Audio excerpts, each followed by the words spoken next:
Actuellement, moi je pense plus pouvoir tenir longtemps. Vrai de vrai, j'aurais dû dire non. Aujourd'hui, tout me rattrape dans ma chanson. Je vous ai passé le message, je pense que j'ai été direct. J'ai pas voulu passer par mille chemins. Il y en a qui se demandent toujours si c'est Julien ou Taïk. Vous devriez savoir que Impact ne jouait avec personne. Julien ou Taïk, quand c'est le moment, il n'y a plus rien à faire. Actuellement, il n'y a que Dieu qui pourra m'aider.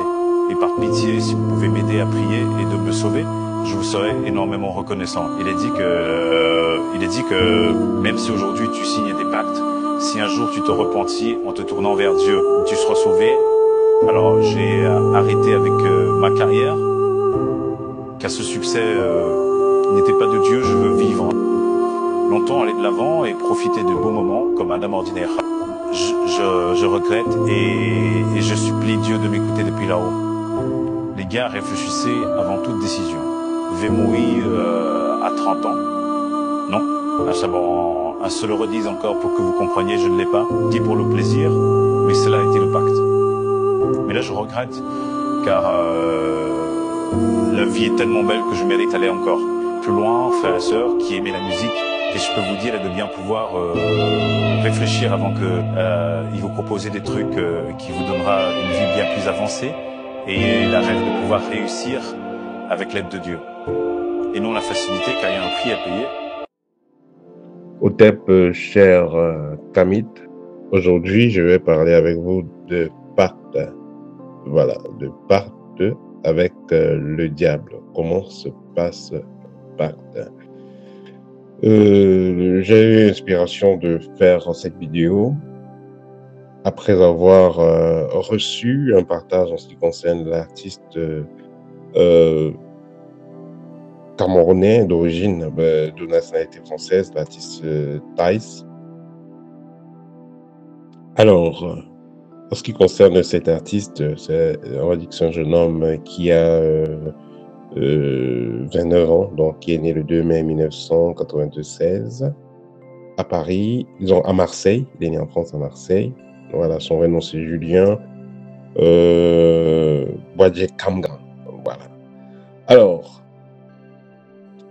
donc, je vous laisse d'abord suivre la vidéo et on se retrouve après.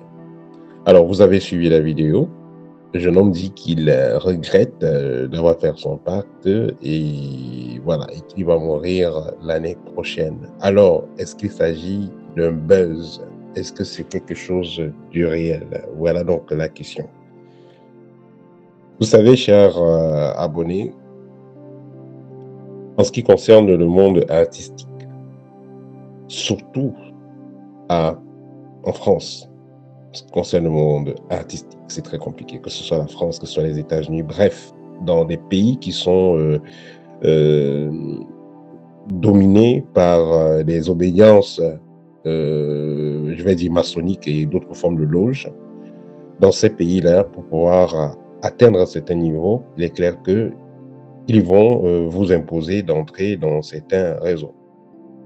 Sans ça, vous ne pouvez pas donc atteindre un certain niveau. C'est ce qui d'ailleurs a fait en sorte que certains artistes puissent tirer la révérence assez tôt, parce qu'ils ne voulaient pas donc se soumettre à certains systèmes. Vous avez le cas par exemple aux États-Unis avec l'artiste Puff Daddy et d'autres.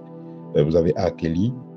On suivait ceux qui sont dans les années 80. Vous avez suivi ces musiques, vous avez suivi les musiques. C'était très intéressant, mais personne ne pouvait imaginer qu'il faisait les choses assez sombres. Vous allez donc remarquer du côté de la France également, il y a beaucoup d'artistes qui sont dans certains réseaux et ils vont faire certaines choses sombres, mais ce qui est sûr, tôt ou tard, on finit par savoir ce qui se passe, qui a fait quoi. Pourquoi c'est comme ça?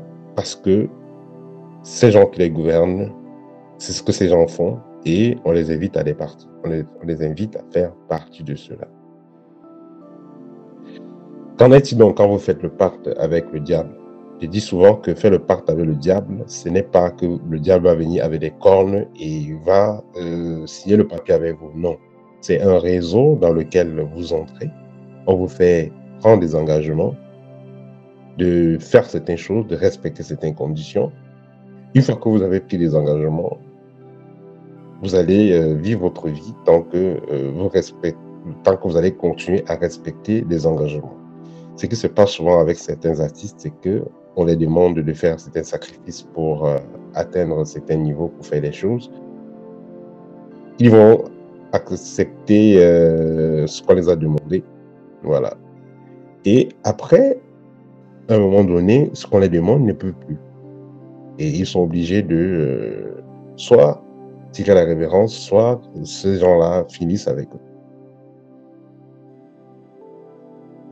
Il y a, au cas où c'est le buzz, vous savez, il y a des thèmes sur lesquels c'est pas bon de blaguer avec certains thèmes, avec certaines annonces. Vous savez, quand on vous dit déjà à Monovision, même si c'est un buzz, que vous allez mourir, voilà, vous vous mettez déjà sur une fréquence, vous attirez déjà une certaine énergie en haut. S'il y a des vrais sorciers dans votre famille qui ont l'habitude de liquider les personnes, ben, ça veut dire que vous avez donné le feu vert pour en finir avec vous. En ce qui concerne, pour revenir en ce qui concerne les pactes avec le diable, comme je vous l'ai dit, c'est un groupe de personnes, c'est une maison mystique, voilà, avec laquelle vous faites un pacte. C'est cette maison-là, ce groupe de mystiques-là qui symbolise dans le diable, entre guillemets. Avant que vous ne fassiez le pacte avec une organisation mystique, ou un groupe de sorciers ou un grand sorcier, avant que vous ne fassiez un pacte pour votre prospérité, par exemple, ou quoi que ce soit, votre vie est déjà sous contrôle. Vous acceptez déjà d'être sous contrôle. Vous acceptez déjà qu'il puisse piloter votre vie, puisse piloter votre esprit. C'est-à-dire que si vous avez déjà signé le pacte et vous pensez réellement en sortir, vous voulez donner le feu vert d'en finir avec vous. Parce que vous ne pouvez pas, entre guillemets, faire le pacte avec un démon ou un groupe de sorciers et venir sur mon dos, ils ont dit que vous avez besoin d'aide, et qu'on vous aide, ils vont finir avec vous avant qu'on ne commence cette aide-là. Donc, vous voyez que ça fait un peu réfléchir. L'une des choses que certaines personnes ont eu à faire pour pouvoir sortir des pactes, c'était de faire une certaine compensation après qu'ils aient contacté une autre maison mystique ou un autre mystique. C'était de faire une compensation. C'est-à-dire que ces personnes-là, le moment qu'elle doit partir, d'après son pacte, ou alors si cette personne ne veut plus faire ce qu'on lui a demandé de faire, qu'elle puisse, dans certains cas, on lui demande d'apporter quelqu'un qui va venir faire ce qu'elle devait faire. Donc, qui va venir continuer, qui va venir prendre sa place.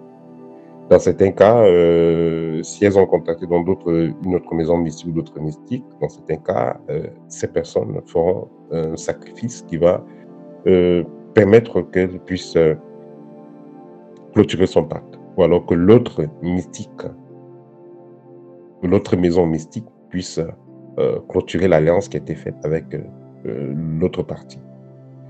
Tout ça pour dire que une fois que vous avez signé un pacte et vous avez déjà reçu ce qu'on vous a promis, vous devez donner ce que vous avez.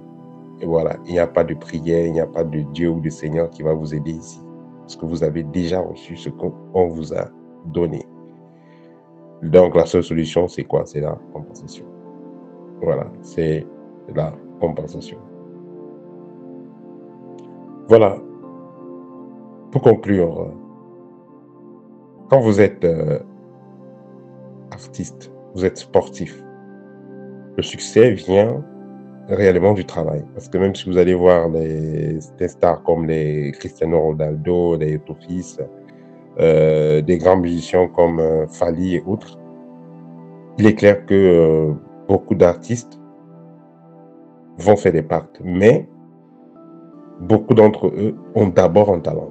Parce que si on met les pactes de côté, on va dire que c'est des personnes d'abord très talentueuses. Et ces pactes que certains vont faire, ce ne sera pas forcément de les donner le talent. Ça sera tout simplement de les permettre d'adhérer à certains réseaux qui vont les donner cette invisibilité. Parce que dans le monde de la starmania, c'est beaucoup plus la visibilité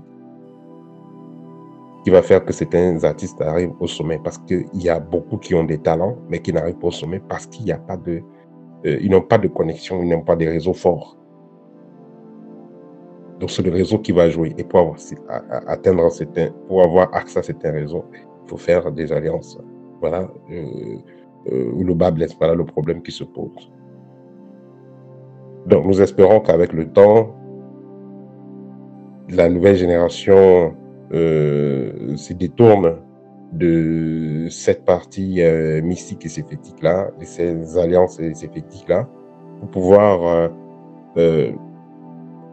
opter pour le talent, pour ceux qui sont vraiment talentueux, pour ceux qui, voilà, ceux qui sont vraiment persévérants dans ce qu'ils font, ceux qui donnent le meilleur d'eux, voilà, au niveau technique, au niveau de façon concrète, et non donner plus de place à ceux qui sont dans des réseaux obscurs, je veux dire. Voilà, c'était un petit message de réflexion par rapport à la situation qui fait le buzz en ce moment. Voilà. Donc, puisque cette vidéo m'a été envoyée, j'ai dit, bon, autant mieux donner un petit point de vue dessus. Voilà, au TEP et à très bientôt.